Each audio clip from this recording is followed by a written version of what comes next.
Electoral bonds తెచ్చాం, ఆ రకంగా రాజకీయాలను నీతివంతం చేస్తున్నామని చెప్పేసి మోడీ గారు చాలా పెద్ద ఎత్తున ప్రచారం చేసుకున్నారు. ఆ సందర్భంలో ఈ ముడుపులు 2029 కోట్ల రూపాయలు ముడుపులు రాజకీయ నాయకులకు అందినాయి. ఈ ఎలక్ట్రల్ బాండ్స్ కాదు, ఈ స్వచ్ఛమైన లంచం, స్వచ్ఛమైన అవినీతి.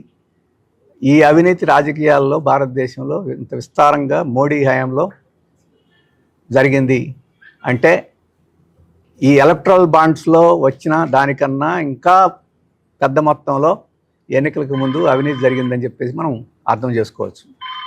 అందుకని ఈ అవినీతిని, ఇక్కడ జగన్మోహన్ రెడ్డి అవినీతిని కానీ లేకపోతే 2029 కోట్ల రూపాయలు పొందిన ఇతరులు కానీ ఇది ఉపేక్షించడానికి పనికిరాదు.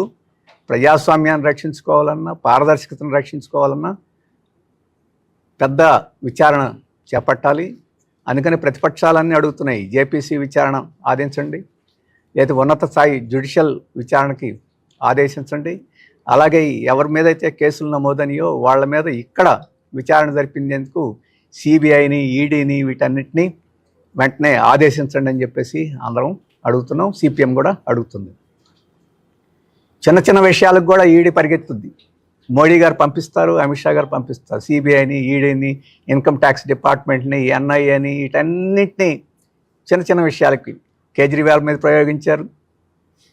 కేజ్రీవాల్ మీద ప్రయోగించినప్పుడు వాళ్ళు చెప్పిన ఎంత డబ్బు? 100 కోట్లు.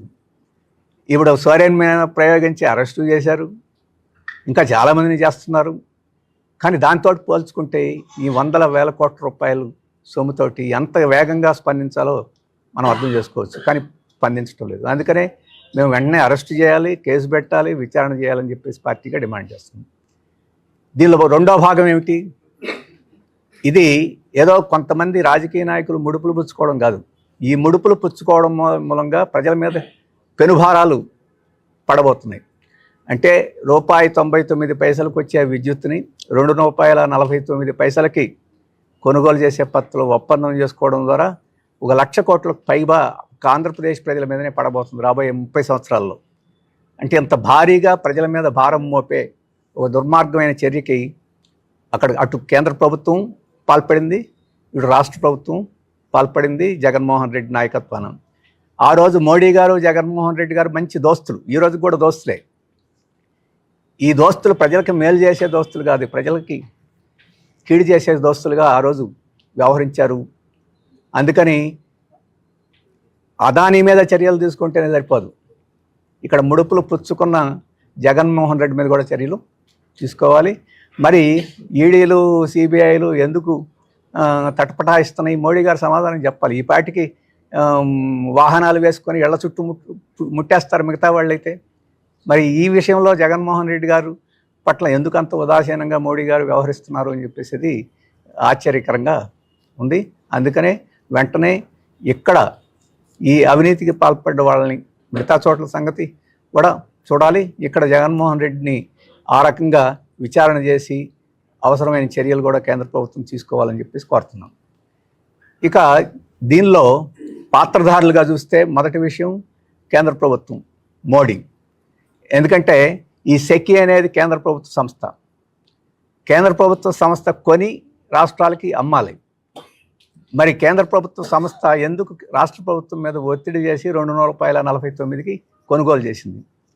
ఆ రోజు చవకగా విద్యుత్ దొరుకుతుంటే సెకీ అలాగే కేంద్ర ప్రభుత్వం యొక్క పద్ధతి ఎలా ఉండాలంటే, చవకగా విద్యుత్ దొరుకుతున్నప్పుడు 249కి మీరు కొనాల్సిన అవసరం లేదు, చౌకగా సరఫరా చేస్తామని చెప్పేసి ఆ రకంగా రాష్ట్ర ప్రభుత్వాలకు అడ్వైజ్ చేయాల్సిన సంస్థ ఒత్తిడి చేసి ఎందుకు కొనుగోలు చేసింది? దీంట్లో కేంద్ర ప్రభుత్వం యొక్క పాత్ర ఏమిటి, ప్రధానమంత్రి ఇతర వారి యొక్క ప్రభుత్వం యొక్క పాత్ర ఏమిటి అనేది ముందు తేలాలి. ఇప్పటి వరకు సమాధానం చెప్పడం లేదు బీజేపీ వారు, కేంద్ర ప్రభుత్వం. మోడీ గారు చాలా సైలెన్స్గా ఉన్నారు. ఆయన మోగనోము, ఆయనకి ఇష్టం లేనివి, ఆయన మిత్రులకు సంబంధించిన విషయాల మీద మోగనోము పాటించడం అనేది ఆయనకు అనుమతి. ఇప్పుడు జగన్మోహన్ రెడ్డి గారు అంత మిత్రుడిగా ఇంకా కొనసాగుతున్నారు, అందుకని మోగనోము పాటిస్తున్నారు. అందుకని కేంద్ర ప్రభుత్వం పార్లమెంటు జరుగుతుంది కాబట్టి పార్లమెంట్లో ఈ విషయాలన్నింటినీ స్పష్టంగా ప్రకటించాలా, కేంద్ర ప్రభుత్వం యొక్క సంస్థ యొక్క పాత్రలను కూడా నిగ్గుదేల్చాలని చెప్పేసి మేము కోరుతున్నాం. ఇక రెండవది జగన్మోహన్ రెడ్డి గారు, ఆయన కూడా మౌనమే పాటిస్తాడు. ఆయన తరఫున కొంతమంది ప్రకటనలు చేస్తున్నారు. సెబీకి మాకు ఒప్పందం జరిగితే అదానికి మాకు సంబంధం ఏమిటి అని చెప్పేసి ఆయన ప్రశ్నిస్తున్నారు. ప్రజలేం అమాయకులు కాదు. 3 సార్లు అదానితో ఎందుకు సమావేశమయ్యారు? ఏం కుటుంబ వ్యవహారమా, పెళ్లి వ్యవహారమా, లేకపోతే ఏమన్నా ఇతర వ్యవహారాలు ఏమన్నా ఉన్నాయా? కానీ ఆ సందర్భంలోనే ఆ సమావేశాల్లోనే ఈ ముడుపులు మారాయని చెప్పేసి ఈరోజు ఆరోపణ చేయబడుతున్నప్పుడు దానికి సమాధానం చెప్పకుండా సెకీకి మాకు ఒప్పందం జరిగింది అని చెప్పేసి చెప్పడం అనేది కుదరదు. రెండో విషయం ఏంటంటే 249కి ఎందుకు కొన్నారు? మిథున్ రెడ్డి గారు పార్లమెంట్ అన్నారు అత్యంత చవకైన విద్యుత్తు సెకీ సరఫరా చేసింది కాబట్టి ఒప్పందం చేసుకున్నాం అంటున్నారు. అత్యంత చవకైన విద్యుత్తుని ఎవరు చెప్పారు? ఆ రోజు గుజరాత్కి అలాగే ఇతర సంస్థలకి ఇంకా తక్కువకు సరఫరా చేస్తున్నారు. ఇప్పుడు ఇంకా చవకైపోయింది. అత్యంత తక్కువ ధరతోటి దొరుకుతుందని చెప్పేసి ఎక్కడ విచారణ చేశారు? ఏ సంస్థ మీకు చెప్పింది? ఇక్కడ మన ఎలక్ట్రిసిటీ రెగ్యులేటరీ కమిషన్ మీకు చెప్పిందా? ఏనుంటే ఆ వివరాలను బయటపెట్టండి. ఆ రోజు ఇది అత్యంత ప్రియమైన విద్యుత్తుగా ఉంది, అయినా ముడుపుల కోసం వీళ్ళు కొన్నారనేది స్పష్టంగా కనపడుతుంది. బాలినేని శ్రీనివాసరెడ్డి గారు ప్రెస్లో చెప్పారని చెప్పేసి చెప్తున్నారు. ఇవన్నీ ఎందుకు? మీరు ప్రభుత్వంలో ఉన్నారు కదా, అన్నీ ఆ రోజు చర్చలు కానీ అలాగే జరిగిన లావాదేవీలు కానీ ట్రాన్స్పరెంట్గా అటన్నిటిని బయటపెట్టమనండి వైఎస్ఆర్పీ వాళ్ళని. అది చేయడానికి వాళ్ళు సిద్ధం కాదు. ఎందుకంటే తేలుగొట్టిన దొంగలలాగా దొరికిపోయిన వాళ్ళు ఎప్పుడు నిజాలు చెప్పరు. ఇప్పుడు వైఎస్ఆర్ పార్టీ పరిస్థితి అలాగే ఉంది. అందుకని దీని నుంచి తప్పించుకోవడం కుదరదు. ప్రజలకి క్షమాపణ చెప్పి ఏమైనా వేడుకోవడం తప్ప ఇంకో మార్గం ఏం లేదు చెప్పేసి వారికి చెప్పదలుచుకుంది. ఎందుకంటే ఇంత ప్రజల మీద ఇప్పుడు ట్రూ అప్ ఛార్జీలు, ఆ ఛార్జీల పేరుతో పెనుభారాలు పడిపోతున్నాయి.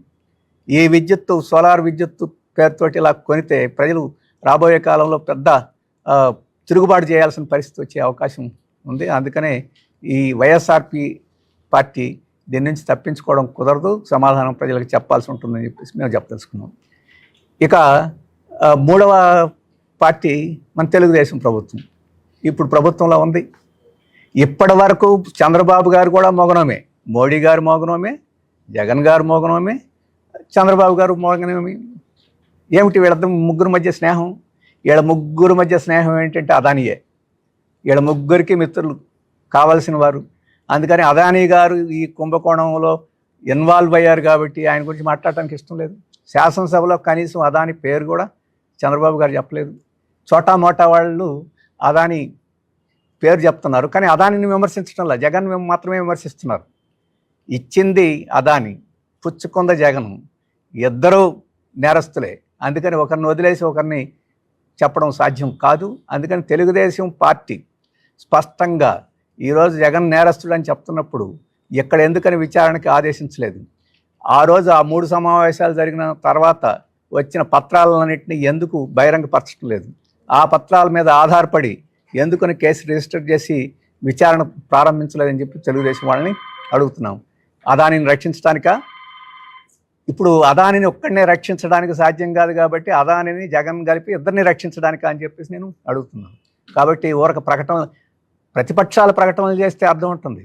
అధికారంలో కూర్చున్న వాళ్ళు జగన్ ఈ రాష్ట్రాన్ని సర్వనాశనం చేశాడు, దీన్ని అప్పుల పాలు చేశాడు, ప్రజలను ముంచేశాడు అని చెప్పేసి రోజు మాటలు మాట్లాడే వాళ్ళు ఇప్పుడు జగన్ రక్షించేదానికి ఎందుకు కొనుక్కుంటున్నారని చెప్పేసి నేను అడుగుతున్నాను. ఆయన ఉపన్యాసం చేశాడు, ఇసుకలో అవినీతి జరిగితే శిక్షిస్తాం, బియ్యంలో అవినీతి జరిగితే శిక్షిస్తాం. ఇవాళ నేను ఉపన్యాసంలో ఉన్నారు. ఇసుక బియ్యం కాదు, ఇది మొత్తం ఇది రాష్ట్ర ప్రజలనే ఈరోజు తీవ్రమైన భారాలు మోపి ఇబ్బంది పెట్టే సమస్య. ఈ సమస్య మీద ఎందుకు పీడీ యాక్ట్ పెట్టేస్తాను అందరి మీద అని చెప్పేసి ముఖ్యమంత్రి గారు మాట్లాడుతున్నారు. దీని మీద ఎందుకు మెదలకుండా ఉన్నాడని చెప్పేసి అడుగుతున్నాను. అందుకని చంద్రబాబు గారు కూడా ఈ మోగనం వదిలేయాలి, పవన్ కళ్యాణ్ గారు కూడా మోగనం వదిలేయాలి. ఆయన కూడా అదాని గురించి మాట్లాడటంలా, చాలా గురించి మాట్లాడేవాళ్ళు. మరి రాష్ట్ర ప్రభుత్వం వెంటనే చర్యలకు ఉపక్రమించాలి. అలాగే రాష్ట్ర ప్రభుత్వం చేయాల్సిన మొదటి చర్య ఏమిటంటే సెకీతోటి ఒప్పందాన్ని రద్దు చేసుకోవడం. 1,00,000 కోట్ల రూపాయలు ప్రజల మీద భారం పడే ఒప్పందాన్ని ఇప్పటికే ఎలా కొనసాగిస్తారనేది, అందుట్లో 1,750 కోట్లు ముడుపులు తీసుకొని చేసుకున్న ఒప్పందాన్ని ఎలా కొనసాగిస్తారు? అలా కొనసాగించడం అంటే ముడుపులను అంగీకరించడం, జగన్ రక్షించడం తప్ప ఇంకోటి కాదు. అందుకని ఆ ఒప్పందాన్ని రద్దు చేయాలని చెప్పేసి మా పార్టీ కోరుతుంది. మా పార్టీ ఈ విషయాన్ని మొత్తం రాష్ట్ర వ్యాప్తంగా ముఖ్యంగా ప్రజల మీద భారాలు పడుతుంటే మేము నిశ్శబ్దంగా ఉండడం సాధ్యం కాదు. విశాఖపట్నం స్టీల్ ప్లాంట్ గురించి కూడా మేము పార్లమెంట్లో లేవనెత్తాం అది ఇది అని చెప్పేసి తెలుగుదేశం వారు, ఈవెన్ వైఎస్ఆర్పీ పార్టీ వారు కూడా ఇవాళ పార్లమెంట్లో చెప్పారు. విశాఖపట్నం స్టీల్ ప్లాంట్ని రక్షించాలి అని చెప్పింటే చాలా చేయాల్సి ఉంది. కానీ ఇప్పుడు తక్షణం చేయాల్సింది అక్కడ మెటల్ స్టీల్ ప్లాంట్ని అనకాపల్లి దగ్గర పెట్టాలని చెప్పేసి ప్రతిపాదన పెట్టారు. రాష్ట్ర ప్రభుత్వం అంగీకరించింది. అక్కడ పెట్టకూడదు అని చెప్పేసి మా పార్టీ అభిప్రాయం. పరిశ్రమ పెట్టకూడదు అని, అక్కడ పెట్టకూడదు. అక్కడ పెట్టడం ఎందుకంటే విశాఖపట్నం స్టీల్ ప్లాంట్ని ముంచేసి నష్టపరిచి దాన్ని ఎవరికొకరికి అమ్మేయడానికి అదొక కుట్ర తప్ప ఇంకోటి ఏం కాదు. అందుకని అక్కడ పెట్టకూడదు. మేము సూచించేది ఏంటంటే మిట్టల్ గారికి అన్ని సౌకర్యాలు కల్పించి రాయలసీమ జిల్లాలో ఏ జిల్లాలో పెట్టినా మాకు అభ్యంతరం లేదు. కడపలో ప్రభుత్వ ఉక్కు ఫ్యాక్టరీ పెట్టాలంటున్నాం కాబట్టి మిగతా ఇంకెక్కడైనా పెట్టండి. ఒకవేళ అది కాకపోతే అత్యంత వెనకబడిన ప్రాంతమైన ప్రకాశం జిల్లా ఉంది, రామాయపట్నం ఓడరేవు వస్తానంటుంది. ఒకవేళ ఓడరేవు అవసరం అయితే అక్కడైనా పెట్టచ్చు. కానీ విశాఖపట్నంలో పెట్టడాన్ని మేము తీవ్రంగా వ్యతిరేకిస్తున్నాం. ఎందుకు వ్యతిరేకిస్తున్నాం అంటే విశాఖపట్నం స్టీల్ ప్లాంట్ని మూసేయడానికో అమ్మేయడానికో కుట్రలో భాగంగా ఇది చేస్తున్నారు కాబట్టి ఆ కుట్రకి మేము అనుమతించమని చెప్పేసి చెప్పదలుచుకున్నాం.